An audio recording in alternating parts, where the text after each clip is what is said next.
2022ನೇ ಇಸ್ವಿಯಲ್ಲಿ ಕಲಬುರಗಿ ಜಿಲ್ಲೆಯ ಆಳಂದ ತಾಲೂಕಿನ ಲಾಡ್ಲೆ ಮಶಾಕ್ ದರ್ಗಾದಲ್ಲಿ ಇರತಕ್ಕಂಥ ರಾಘವ ಚೈತನ್ಯ ದೇವಸ್ಥಾನಕ್ಕೆ ಆಗಿನ ಕೇಂದ್ರ ಸರ್ಕಾರದ ಸಚಿವರಾಗಿರ್ತಕ್ಕಂಥ ಭಗವಂತ ಖೂಬಾರ್ ಅವರು ನಮ್ಮ ಕಲಬುರಗಿ ಜಿಲ್ಲೆಯ 5 ಮಂದಿ ಶಾಸಕರು, ಜಿಲ್ಲೆಯ ಅಧ್ಯಕ್ಷರು, ಎಲ್ಲ ಬಿಜೆಪಿ ಮುಖಂಡರು ಒಂದು ಶುದ್ಧೀಕರಣ ಅಂತಕ್ಕಂಥ ಕೆಲಸವನ್ನು ಇಟ್ಕೊಂಡು ಆ ಶಿವಲಿಂಗ ಶುದ್ಧೀಕರಣಕ್ಕಾಗಿ ತೆರಳ್ತಾ ಇದ್ರು. ಆವಾಗ ಈ ಲಾಂಗು ಮಚ್ಚಿ ಹಿಡ್ಕೊಂಡಿರ್ತಕ್ಕಂಥ ಮೆಸೇಜ್ DC ಅವರಿಗೆ, ಪೊಲೀಸ್ ವರಿಷ್ಠಾಧಿಕಾರಿಗಳಿಗೆ ತಿಳಿದ ತಕ್ಷಣ ಅವರು ನಮ್ಮನ್ನು ವೇಟ್ ಮಾಡಿ ಸುಮಾರು 5 ಗಂಟೆ ಕಾಯ್ದು ಸಾಯಂಕಾಲ 5 ಗಂಟೆಗೆ ಸುಮಾರು 10 ಮಂದಿ ಮಾತ್ರ ಹೋಗ್ಬೇಕು, ನೀವು ಉಳಿದವ್ರು ಹೋಗಬಾರ್ದು ಅಂತೇಳಿ 10 ಮಂದಿಗೆ ಪರ್ಮಿಷನ್ ಕೊಟ್ಟರು.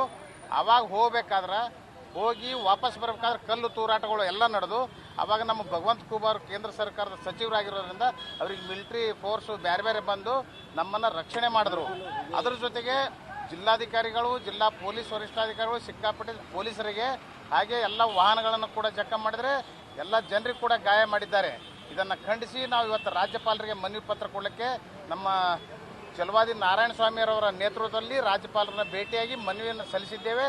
ಮುಂದಿನ ಸೂಕ್ತ ಕ್ರಮಕ್ಕಾಗಿ ಅವರಲ್ಲಿ ವಿನಂತಿಸಿಕೊಂಡಿದ್ದೇವೆ. ಧನ್ಯವಾದಗಳು. 2022ರಲ್ಲಿ ನಡೆದಂಥ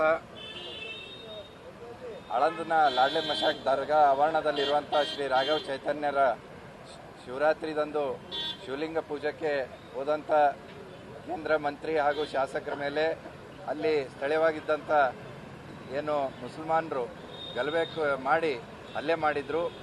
ಆ ಹಲ್ಲೆಯನ್ನು FIR ಮಾಡಿದ್ರು. 7 ಕೇಸ್ಗಳಾಗಿದ್ವು. ಆ 7 ಕೇಸರಲ್ಲಿ 5 ಪೊಲೀಸರು ಸುಮೋಟೋ ಕೇಸ್ ಮಾಡಿದ್ರು, 2 ಪ್ರೈವೇಟ್ ಕಂಪ್ಲೇಂಟ್ ಇದ್ವು.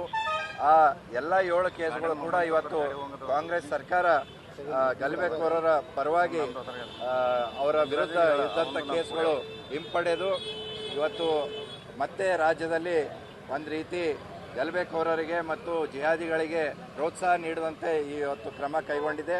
ಇದನ್ನು ಖಂಡಿಸಿ ಈ ಎಲ್ಲ ಕೈ ಬಿಟ್ಟಂಥ ಕೇಸ್ಗಳು ಆದೇಶ ವಾಪಸ್ ಪಡಿಬೇಕು ಅಂತಂದು ಇವತ್ತು ನಾವು ಗವರ್ನರ್ಗೆ ಮನವಿ ಮಾಡಿದ್ದೇವೆ.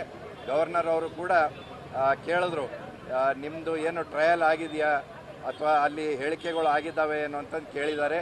ಅದು ಕೆಲವೊಂದು ಕೇಸಲ್ಲಿ ಟ್ರಯಲ್ ಆಗಿ ಹೇಳಿಕೆಗಳು ಆಗ್ಯಾವ ಅಂತಂದು ನಾವು ಹೇಳಿದ್ದೀವಿ. ಅದಕ್ಕೆ ಅವರು ಮುಂದೆ ಕಾರ್ಯವಾಹಿ ಮಾಡ್ತೀವಿ ಅಂತಂದು ನಮಗೆ ಭರವಸೆ ಕೊಟ್ಟಿದ್ದಾರೆ. ಅದಕ್ಕೆ ನಾವು ಈ ಹೋರಾಟ ಇಲ್ಲಿಗೆ ಬಿಡೋದಿಲ್ಲ, ಕಾನೂನು ಹೋರಾಟ ಕೂಡ ನಾವು ಮುಂದುವರಿಸ್ತೀವಿ ಅಂತ ಈ ಮುಖಾಂತರ ಹೇಳ್ತೀವಿ.